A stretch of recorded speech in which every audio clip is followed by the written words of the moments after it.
Okay, trivia time. Time is on the clock. Name 5 things that automatically come to mind when thinking about wealth management or financial advisors. Ready, go. That's easy. Bored, painful, rather listen to my in-laws, numbers. Almost there. Torture? We have a winner. Let's tell him what he's won. You've won the PennyWise Financial Podcast. Yes, it's a financial show, but we talk to you like human beings talk. Sure, we do the traditional retirement planning and money management, but we also help plan for other decisions, like buying a car, selling a home, buying vacation properties, or selling a business. We're more than financial advisors to you. PennyWise Financial, brought to you by Monarch Wealth Management. This is PennyWise Financial, and this is Constantine Kitrinos and David Georgiev. Constantine here with Monarch Wealth Management. Dave Georgiev, Monarch Wealth Management. Welcome to PennyWise Financial. Today we have a special guest, Dan Basch from Roberts Accounting. Welcome to the show, Dan. Thanks, guys. Thanks for having me today. Glad to have you here. So Dan has a special place in our heart. We've been working with Dan for quite some time, and you had a different role. But tell us a little bit about some of the things that you're seeing going on right now with business owners, and specifically the PPP, Paycheck Protection Program. Yeah, so with the PPP, it seems to be ever-changing, right? There was a lot of hype in the beginning about, can I qualify? How much can I get? Then those conversations quickly turned into, how do I get forgiveness? How long do I have to spend it? And it seems like every other day it was, new guidance saying, okay, well, now you have 8 weeks, now you have 24 weeks, now you have to pick what's your covered period. So we certainly get a lot of those questions. I can't tell you how many times I saw change. I mean, I'd get an email almost every other day, and I thought I followed it at first, pretty closely. But then at a certain point, I said, geez, I can't keep up with this. Like you said, it's ever changing, and it's still changing. I mean, they've modified it so many times, the repayment, the liability, how much is forgiven, how to apply. And I think a lot of banks still don't even have their platform to apply for forgiveness. Am I right? Yeah, you're right. So prior to joining the accounting firm, I was in the banking industry for over a decade. And usually us bankers knew things before our customers did. With the PPP, we started getting calls from customers saying, hey, did you see the latest tweet from Marco Rubio? Like, what do you mean? What tweet? And they happen to know more than I did about the PPP loan. Jeez. So Dan, with that being said, here we are, fast forward months now. What I'm hearing, rumor-wise, is that so many people, so many small businesses, entrepreneurs, whoever you want to label, that receive the PPP money, that now they're kind of tentatively saying that anything under $150,000 will be a very simple, I guess it looked like a 2-page application to submit for forgiveness, and they're really not going to hold you to the T too much on it, and it's going to be almost like, I don't want to say a blanket forgiveness, but anything under 150 will have very low scrutiny. Have you heard anything about that? Yeah, and that's one of those things that keep changing. I'd love to see it that way. Yeah. Looking at the PPP loan application for forgiveness, it's confusing. I mean, even us at the accounting firm, we're like, okay, how do you interpret this question, right? And you read through some of the questions, and it's like, well, how do you even do this calculation? How do you get the information you need? We would love to see a streamline, just under 150,000, under 300,000, whatever that number is, to just say, okay, this is streamlined, forgiven. Mm-hmm. So here's a question: that PPP, that money was designed to help with payroll, essentially, right? To bring people back to work. Yeah, correct. And so I know some companies said, "Geez, I'd love to have people back to work, but we're a restaurant. We literally can't function. We can't open." And then you heard about some of these bigger players, hedge funds and whatnot, that took funds. That shame on them, but that met the criteria, and those guidelines were issued by the SBA, correct? Yeah, I mean, so there's been a lot of negative publicity out there about some of these larger corporations that took the money. The corporations followed the guidelines that the federal government put in place. So they didn't necessarily do anything wrong, other than they did put in the guideline to say, if you have cash or liquid assets or liquidity that you could have otherwise tapped into, you should have done that first. I think that's the big caveat, that a lot of the larger corporations were giving back the money because they did have liquidity that they could tap into. Right. Yeah. And I think just the negative publicity, like, hey, you're this multi-million-dollar company with cash to survive. Well, the little people are struggling. And I think the media kind of hit them. And I'd agree. These are huge multi-billion-dollar corporations taking this money when your average mom and pop shop could probably use it a little bit more. So I totally agree. Dan, to kind of switch over to the EIDL though. So what's going on with that? Is that my understanding is they're still taking applications, they're still processing things. Can you update us? Yeah, exactly. Yeah, so from our understanding, they're going to continue taking applications until the funds dry up. So anybody who hasn't applied for it and who has suffered an economic loss should certainly apply for it. Okay. And do you have any kind of like turnaround time? So, it's interesting because in the beginning, it seemed like it was taking 2 to 3 to even 4 weeks to be processed. We had a client the other day who put in an application and 2 days later had the approval email sent to them. So the backlog that they have certainly worked through it. Now, both of these programs, they've kind of throttled up and then cut them off. Like I know PPP shut down, reopened, shut down again, and this, I guess, reopened maybe a few weeks ago, early July, for people to start buying again. So what are they, just acquiring more funds? Is that why they're shutting the program down? Yeah, well, so that, yes, for the PPP, most certainly that was the case. For the EIDL, that would be the case as well. There's even a third one coming out. So they called the original PPP, they called it P3. Well, now there's legislation that's trying to make its way through. That would be the P4. And that's an additional round of PPP funding that would be specifically for small businesses. Wow. Okay. Hard to keep up with all this stuff. And then, it is. You know the details for it, Dan? No, P4? I don't know any details about that one yet. Sounds like a workout. P4. so as long as they don't get up to P90, I think from a copyright standpoint, they'll be good. Yeah, we might be in trouble. And so with all these programs, like even PPP, with the forgiveness part, who's actually deciding? So if I submit to I work with a local lender, who's deciding? Is the bank deciding if this is actually money that's going to be forgiven? Is it the SBA? Is it a combination? Yeah, so it starts with the bank. And of course, I have a lot of colleagues that are in the banking industry that I talk to on a regular basis. But ultimately, to start, it's the business owner's responsibility to put forth that application with the numbers that they feel that should be forgiven. It's then up to the bank to review those and to approve that. After that point, the SBA also has a review period that they're able to go back and review that information as well. And so I almost feel like that's the fox in the hen house, I guess, if you'd say. Like, so the bank, the lender, would be the one deciding if the money that was given to via PPP is forgiven, or if it's not forgiven, they would be the beneficiary of that because they'd be collecting interest on that. Correct? Correct. Yeah, that's.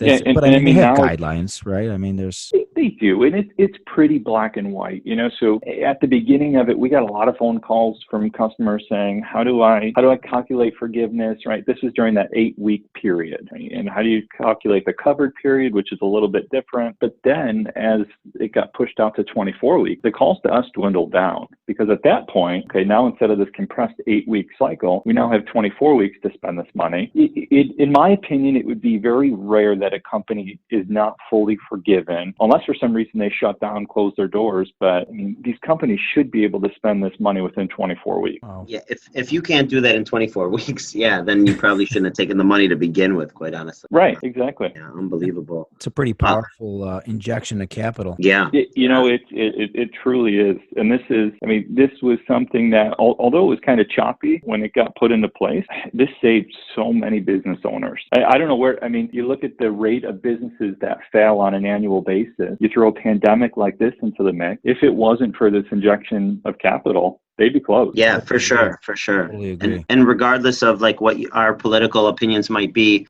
getting this, and like you said, at first it was choppy, but like think about this, like this is all new, uncharted territory. Like who's gonna know like what is needed when? And the stimulus injection of just like get money to the people, as fast as possible, I think was the right move. And what was I gonna say?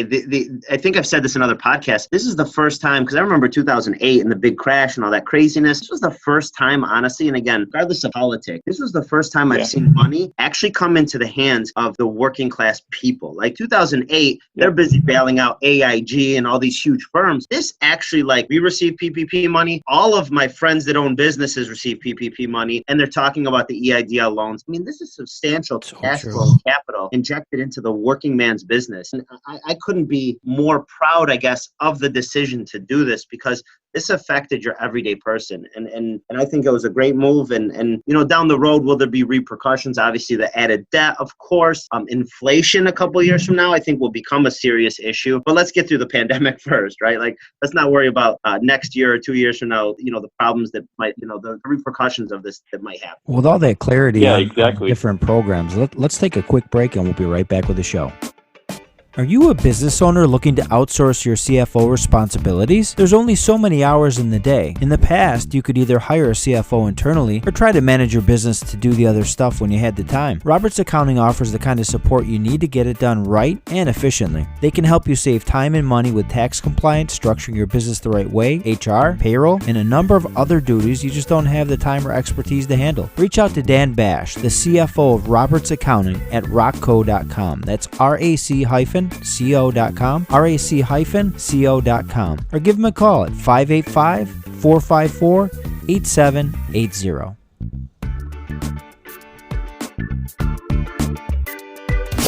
This is PennyWise Financial, and this is Constantine Kitrinos and David Georgiev. And welcome back to the show, everybody. We have Dan Basch here, Roberts Accounting. Dan, since you've transitioned over to Roberts Accounting, I'm looking at the website. You're the CFO and Director of Business Relations.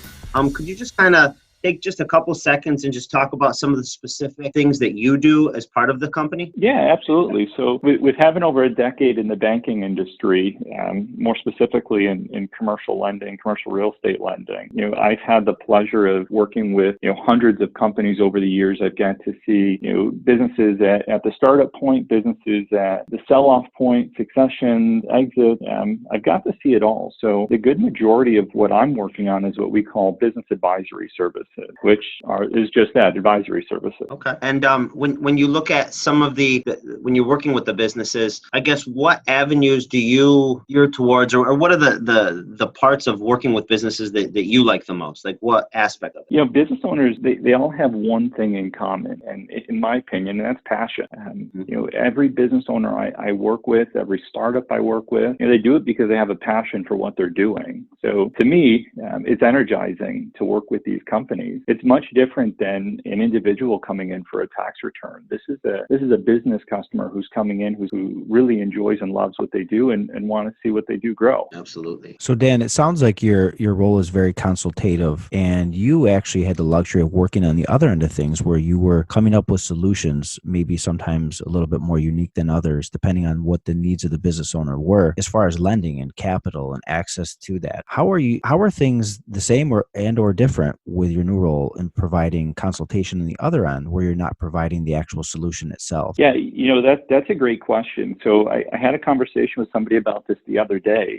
Within the banking industry, specifically as a commercial lender, you come in there with a consultative approach, or at least you should, and the solution to any problem that you can offer, again, as a lender, is always debt, right? In this position, I had that same consultative approach, but sometimes the answer isn't always debt. Sometimes it's equity injection into businesses. Sometimes it's capital that's not in the form of long-term debt, and it's reaching somewhere else to get that, whether that be crowdfunding, whether that be tapping into a different source. So it's very similar in what I'm doing, but the services that we offer are different. Wow, that's unique.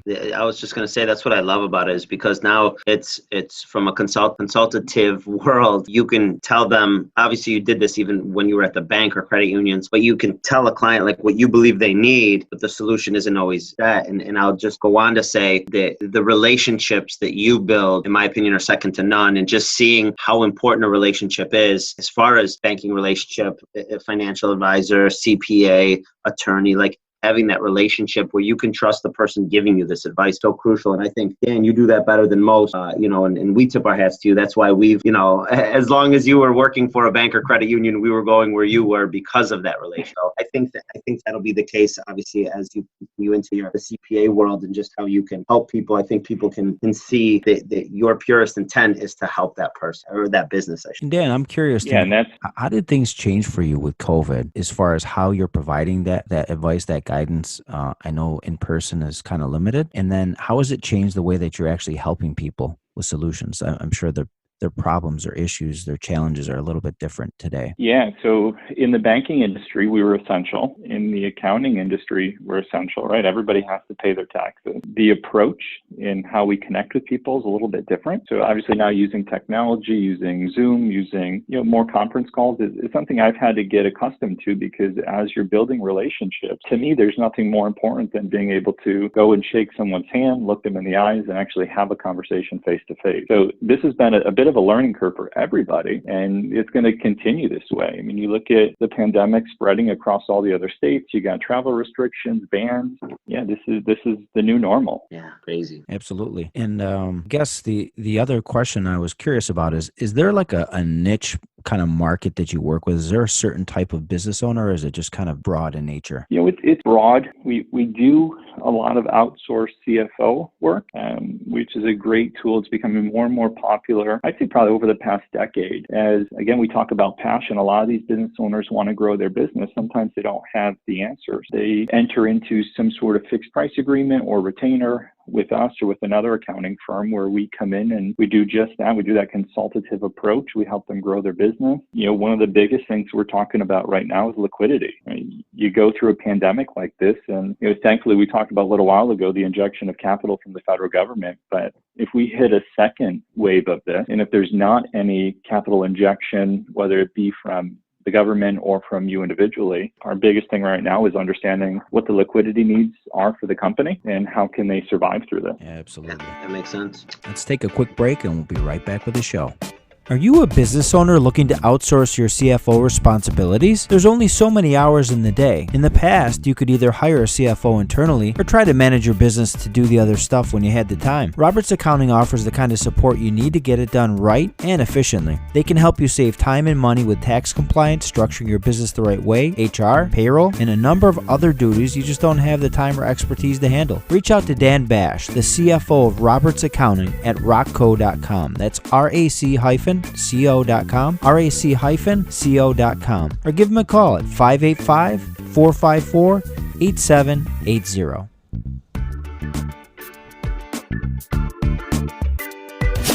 This is PennyWise Financial, and this is Constantine Kitrinos and David Georgiev.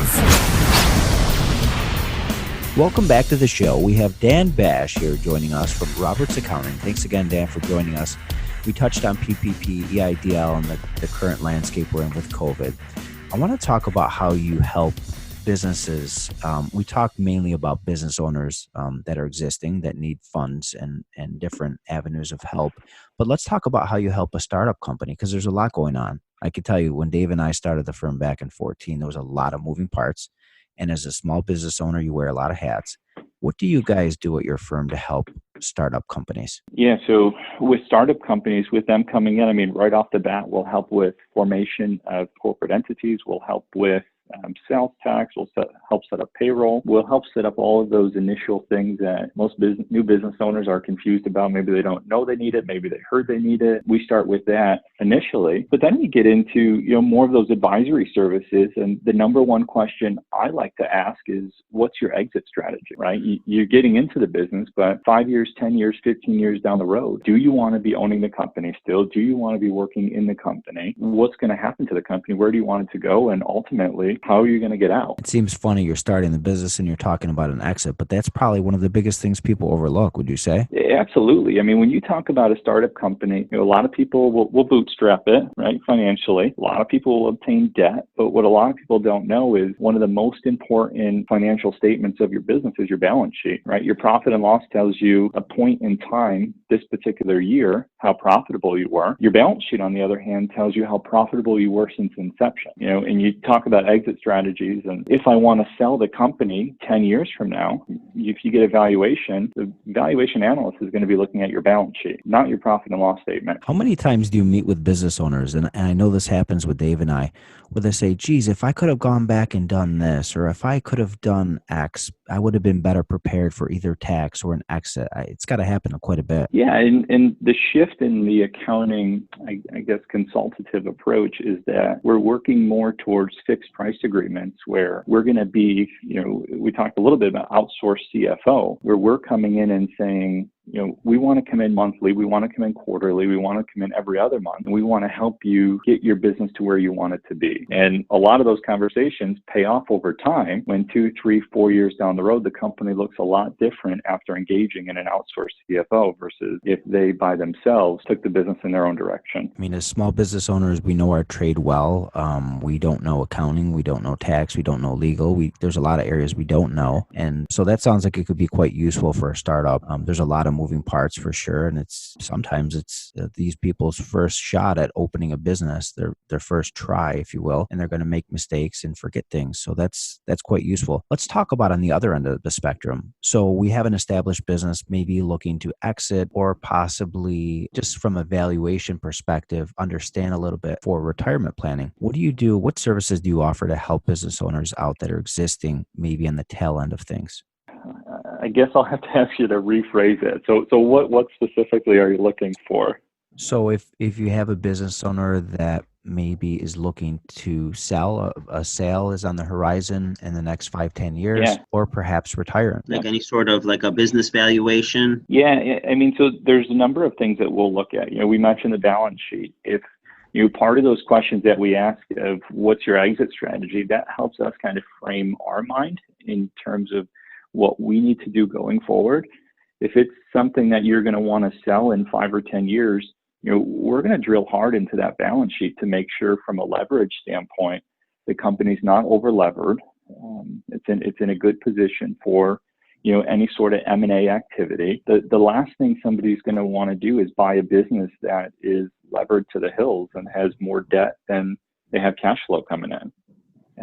We'll assist with analyzing those financial statements. We'll assist with performing evaluation on the company. And we will work through, depending if the business owner wants to perhaps sell it to a child of theirs, they want to sell to a relative of theirs. We'll work on stock purchase agreements. We'll work on positioning buy-sell agreements. So there are a lot of services that we will offer in order to help that business once we understand what their exit strategy is. So again, a pretty common theme, very consultative, finding out what their actual desires, what they're really looking to achieve, and then coming up and formulating a plan to help them get there. Absolutely.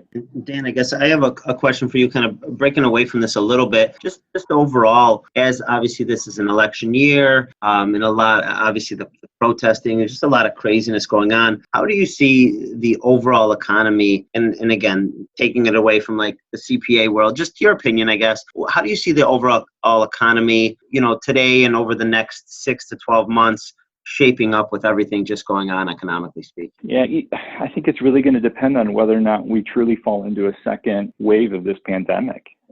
Sure. I will say I am incredibly thankful that I have a number of years still until retirement. So I try not to look at any of my accounts, just knowing that, eventually everything will rebound, in my opinion. We'll get back onto a new normal. But I'm cautiously optimistic. Okay. Yeah. And I think that you're speaking for Cons and I as well. I mean, the market, though, when you look at it as a whole, I mean, tech's up, Cons, correct me if I'm wrong, tech's up almost 20% this year, right? Yeah, and you could have some stocks that are up 150 inside that sector. Yeah, depending. I mean, we might have to ask your brother, Justin, on the day trading stuff. We had him on a couple, maybe like a month ago or something, and he was a ball of fun. Yeah, I mean. It was interesting when he was saying he was a millennial who day trades, and I'm the complete opposite. I just want to put my money somewhere. I don't want to look at it ever again. Sure. Well, I've always said about the Basch brothers, Dan is the youngest of 3, correct? Correct. Yeah. So Dan's the youngest. Justin is the middle, right? He's the middle child. Yeah. And it's Tom. Tom's your oldest brother. Correct. Okay. Yeah. I don't know Tom that well at all, but Justin and Dan, they both go to the same church as me and my family. And Dan always seems like the older brother, the responsible, the very, we're going to do things, analytically. We're going to really think about things when we make decisions. And Justin's just kind of like, fly by the seat of his pants. And I don't mean that, disrespectfully. Just in his day trading, he'll shoot me texts and say, Dave, what do you think about Alibaba? And it's just funny that the way he is, a lot like a millennial. He fits that mold of the millennial. Yeah, and not me. I'm saying, okay, there's a target fund. I'm going to dump it all in there. Yeah. Hilarious. Awesome, Dan. Do you have anything else that you wanted to cover today? No, I appreciate the time you guys have taken with me. Dan, here's a question for you. If somebody's interested, how should they reach out to talk with you and set up a meeting? Yeah, so we have our website, rac-co.com, and feel free to check out our website. Feel free to give us a call, set up an appointment. We're happy to do, a one-time tax meeting. We're happy to do a one-time consulting meeting and take a look at the services we have to offer, and we'd be happy to help. Fantastic. Well, thanks for joining us today. Dan Basch, Roberts Accounting. Have a good one, and we'll talk soon. Thanks, Dan. Thanks, Dan. Bye-bye. You've been listening to PennyWise Financial, brought to you by Monarch Wealth Management. Constantine and David really care about their clients. They want to make sure you're happy, so you'll continue to hire them. There's no commitments, and clients are free to leave whenever they want. Think about being able to pick up the phone and call someone for guidance and advice on almost anything, from buying a car, selling a home, buying vacation properties, or even selling a business. Reach out on the website at monarchwealthmanagement.com. There are 2 offices in Rochester and 2 offices in Buffalo. Reach out to us on Facebook, LinkedIn, Twitter, and YouTube, or call us toll-free at 800-480-1580. That's 800-480-1580. Until next time, this is PennyWise Financial, signing off. The opinions voiced in this program are for general information only and are not intended to provide specific advice or recommendations for any individual. To determine which investments may be appropriate for you, consult with your attorney, accountant, and financial advisor or tax advisor prior to investing. Securities are offered through LPL Financial, member FINRA and SIPC.